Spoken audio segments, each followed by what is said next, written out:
and welcome back. Today, February the 6th, it's a Saturday. And of course, the January 21 real estate stats are out, and we want to kind of give you a quick synopsis of how everything looked. If you want the deep dive version, we did just release a podcast this morning as well. Have a look at that. It's more like 30 minutes, but we're going to try and rip through this in 15 minutes for you. So Ryan, why don't you kick us off into what happened in January 2020? Yeah, sure. Yeah. Clearly the momentum carried over from December. January saw home sales as high as 52% over last year, which is crazy amount of activity. It's also 36% above the 10-year average for January. So we're seeing some tremendous numbers. Inventory is also 3.6% below January 2020. And unfortunately, a lot of the quality listings that we're kind of used to seeing in the city aren't really popping up right now. So the good ones that come out, we're seeing a ton of competition around. A ton. Understandably, of course, when you've got high sales and low volume, the sales to listings ratio is pushed up. Anything over 20% is considered a seller's market with upward pressure on price. Right now, across all property types, we're sitting at 29%. So seller's really market, busy. Yeah. Seller's market across the board here. So, price wise, of course, those are going up right now. You can't be in a seller's market for this kind of sustained time frame without prices increasing. And we just saw the average house in Vancouver hit $1,056,600. Wow. And that's up about 5.5% from last year. 5.5% from 1 year ago. But there's a bigger story at play here. Last month, we saw average prices increase by 0.9% in 1 month, almost a full percent. So Ryan, what does that mean if that sustains? You're looking at double-digit growth year over year, right? If your average home is $1,056,000, you can expect it to go up by $100,000 by this time next year, possibly more, right? We're seeing huge growth here, and it's not just in single family anymore. The large part it is. That's where we're seeing the big push, but a lot of that supply is starting to get eaten up, and it's trickling down into other asset types. Condos they were asleep for a long time, and I think people are starting to really wake up to that now. Detached homes, of course, have been the rage basically since mid sort of March, April, May. Sort of once we kind of resurfaced after the lockdown, everyone sort of sought after that detached home. Condos have gone soft, especially downtown, up until about the end of November, and then December things started to change. We saw literally, to reference just downtown, for example, we saw a 14% price decrease from March to the end of November in downtown condos.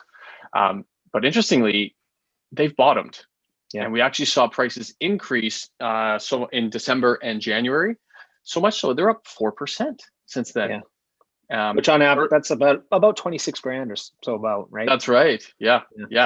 I personally thought that the condos were going to kind of hit bottom or bottom out somewhere around spring and not see much of a resurgence until sort of maybe borders reopening, maybe in late summer or fall. It's already starting to happen. Yeah. We obviously we talk a lot with our inspectors, and just anecdotally speaking here, involved in a separate deal. And I called the inspector to try and figure out when he could come in within the 7-day, subject removal period that we typically put. He was jam-packed for 7 days in a row, 2 to 3 inspections per day, all of them condos. Wow. So, similar to what we just talked about with the overall inventory and sales, condo specifically saw the sales up almost 47% compared to last January. So that's huge. Yeah, considering the pandemic, there too. It's and also people know that we're subject to I don't know if it's a crisis, but the strata insurance issue here in the city is, it seems to be going a little bit to the wayside here just because there's a huge supply issue, right? And we're seeing 25% gains in last month. It's crazy. So price-wise, your average condo here, about $681,000 across GVRD here. That's up only about 2.2% year over year. And of course, what happened is condos were up and then they dipped down and they came back up. But like Ryan just mentioned, 25% of the gains made in the last 12 months happened last month. 0.6% in price increase. So yeah, condos, I think they're suddenly become in demand again. And part of the reference or part of the reason we're kind of thinking this is happening and a bit quicker or sooner than we expected is a few reasons. One, we think people are somewhat getting priced out of these multiple offer scenarios, right? If you're priced out of detached, some people will look at your townhome or duplex option. Now, sometimes people are getting priced out of that. So now they're looking down at condos where maybe you're not competing against 25 other people to buy a home. Maybe you can go in and actually just negotiate like a civilized human with the seller. For now, but we are starting to hear the rumblings of multiple offers in the condo market. Definitely. I think we talked about it last week. There was the one that was the west of Denman there, 132 days on market, and then bang, multiple offers, right? Mm-hmm. And I think we talked about it on our podcast too, Dan. Talk a little bit about the law of 15%, because it seems to be a Vancouver law when it comes to condos and their fluctuation in price. Right. So here's something that we've kind of discovered by doing a bit of a deep dive analysis on what just happened with the condo market, right? We saw downtown condos drop 14, 15% in value. I thought they were going to go a bit longer. I think, Ryan, maybe you did as well. But what happened? Yeah. What happened is it seems like a lot of people that pay attention to the real estate market saw that 15% happen and said, okay, that's the price where I feel that Vancouver real estate is on sale and I'm interested in buying again.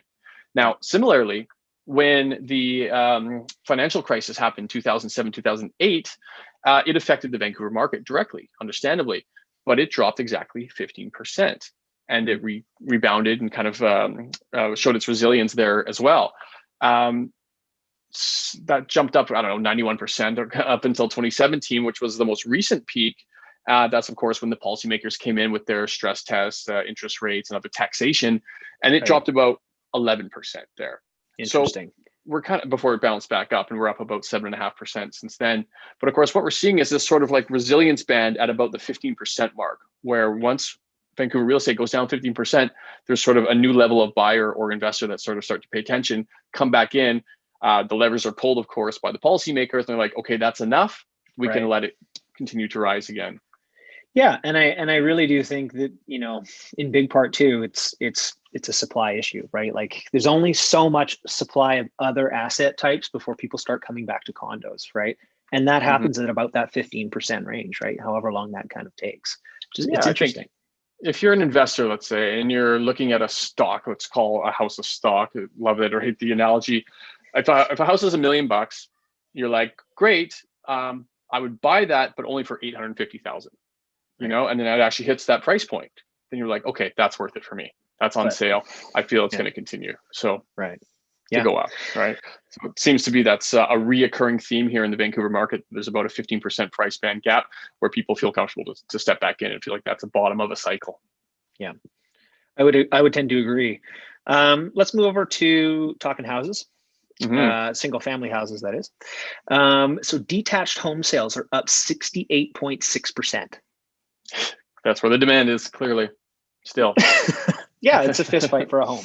It's just, I mean, do you want to anecdotally talk about that story you told me about in Albion? Where 35 people showed up or something? Today, Saturday, Feb 6th, brought a client to a house in Albion. So we're talking about Maple Ridge, $1 million price point. They had 35 showing requests today. In one day. And the listing agent said it was literally a circus. Like they had people that were driving, just like trying to find parking. It was a gong show. They're parking in neighbors' lawns on their driveways. Like the neighbors are coming out going, what is going on here? Like line up down, not just the block, but line up down the block and then the street just to get into this house. Crazy. So throughout this week, they had 50 showings. Tomorrow's offer day, probably 20 to 25 offers, and 49 families that are looking for a home the next day. When we were also talking, and just before we were talking on here, we were talking about Albion's growth over the last year and a half, and it's gone up 1% a month for the last 17 months.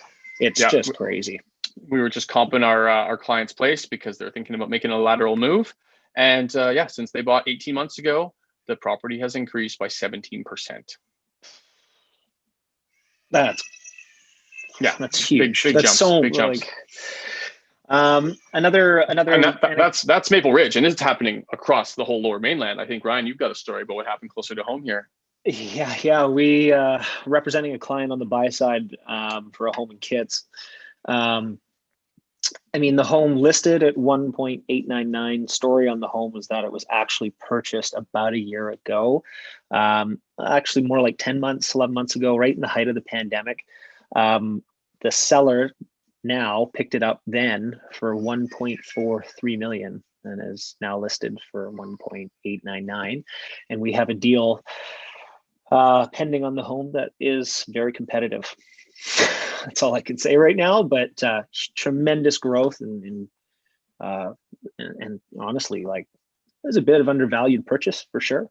I think, and there was maybe some special circumstances when it came to a year ago, but talk about today's marketplace, just hotcakes. I think it's important. Oh, sorry, no, please finish. Yeah, we had an inspection the other day, and we actually had to leave our inspection because there were 3 showings behind the inspection. Jeez. Wow. I think one thing we should note here too, when we're talking about all property values, right, sort of that $1,056,000 number we were talking about, it's only 3.5% below the all-time high property price that we saw in May of 2018. So we're about $38,000 under that HPI high point price of a couple of years ago, 2.5 years ago. And at the pace that things are trending right now, we could see a new all-time high in Vancouver real estate prices by June or July. Dan, do you think we're going to hit that? Yeah, absolutely. I do. Absolutely. Because when the policymakers change their mind, when they start to suppress the appreciation rates, we all know price is a lagging indicator of that, and it will take a few months. So generally, I think, once we hit that, we're going to hear a lot of public outcry. I think similar to what happened in 2017-18, politicians will start to bend to public pressure and implement some suppression techniques. But again, it's going to take a few months for that to take effect. So I'm thinking it's going to rise till somewhere in and around fall. And that doesn't necessarily mean, account for banks as well, who also may raise their rates. That could slow down the marketplace to some degree. But honestly speaking, rates are still so low that it's still going to be a good deal. Which just means the banks are going to make some more money. Yeah, sure. Yeah, I think the Bank of Canada will stay true to their 2023 promise of keeping that policy rate at a quarter point, but banks have a little bit more free reign, and there's a lot more chatter now about banks increasing than going down. Yeah. So, again, if you're considering buying this year, go get a pre-approval and lock in a low rate. It costs you nothing. So totally. It could protect you in case of increasing rates, which I think there's only one way to go from the banks right now.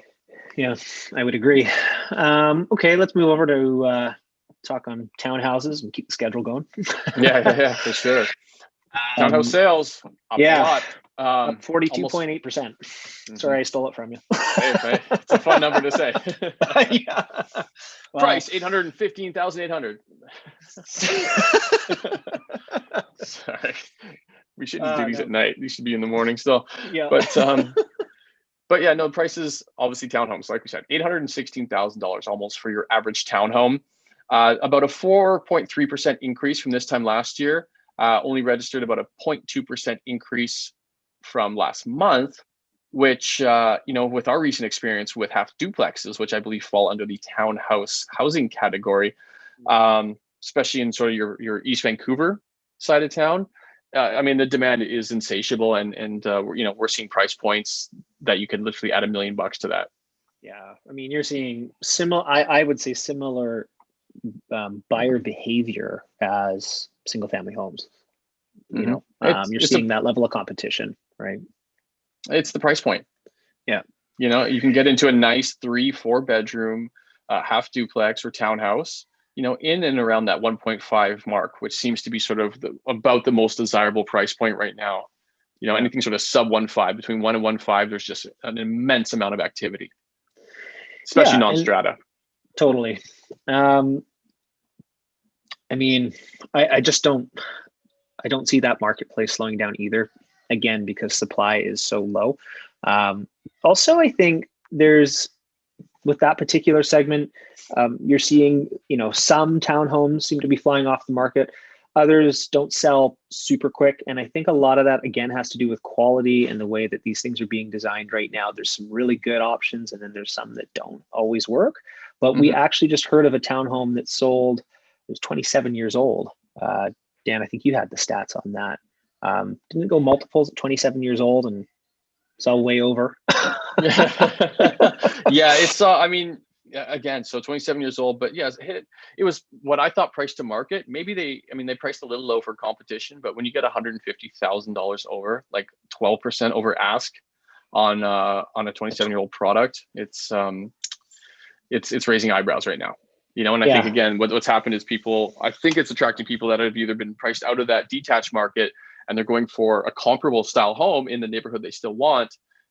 Just the demand is there. And of course, a lot of people that maybe got scared out of strata are all seeking out this type of product and still trying to stay within, let's say, a 10-minute drive of downtown. Well, and anecdotally, I was helping clients in Steveston, 45-year-old townhome, 5 days on market, and they held offers. They got multiple offers. Place sold, it was listed 719, sold 749, 45 years old. Still getting incredible appreciation based on the age. And the fact that people are fighting the 45-year-old townhomes. Amazing. I think maybe one story we might want to quickly include here. There was a recent study done by the economist for the Bank of Montreal. His name's Douglas Porter. And he did a quick analysis, not quick analysis, we're going to make it quick. He did an analysis of basically your average US home compared to your average Canadian home. And yes, this is adjusted for currency values. But basically what he discovered is that the average Canadian home is going for about $617,000. And he compared that to the average American home at $445,000. That's a $40% higher or 40% difference in housing price. And you got to look at the chart, but when you look back, it was only about 20 years ago that home prices were fairly even, between Canada and the US. And Canada has just really shot up in the last 20 years, creating about a 40% difference. I wonder a lot of that has to do with immigration policies and things like that. Yeah, that's just it, Ryan. So they basically said, look, if there's one singular reason, and yes, there's going to be multiple, but the biggest factor in that discrepancy in prices was Canada's immigration policy. And bringing just a higher percentage of people into a smaller area, right? That's what it was. So, I mean, for no other reason, it's population growth. Well, and also, which is demand, quite straightforwardly. And honestly, when you look at immigration policies too, and the type of people that are coming across the border, it's very different than our partners down south who, if you're related to somebody, you kind of get in. It's a much easier way to get in. Whereas here, we look for technically skilled workers. So we're also bringing across new immigrants, permanent residents here that are bringing high-paying, high-quality jobs with them, where they're able to actually get into the marketplace and help, continue to push the values of those homes up, right? And it's also part of how we're dealing with this pandemic too. It's going to be a big part of how we respond to it, right? If we ever get our vaccines rolled out. It's very true. Okay, I think that's it for this week. Like we said, if you want a little bit of a deeper dive into what happened last month as far as the numbers goes, please have a listen to our podcast. You can find it on thevancouverlife.com. And we will be here next week with our weekly update because things are moving fast and we want you to know what is happening and be able to make educated decisions. Awesome. Thanks, Dan. We'll talk soon. All right.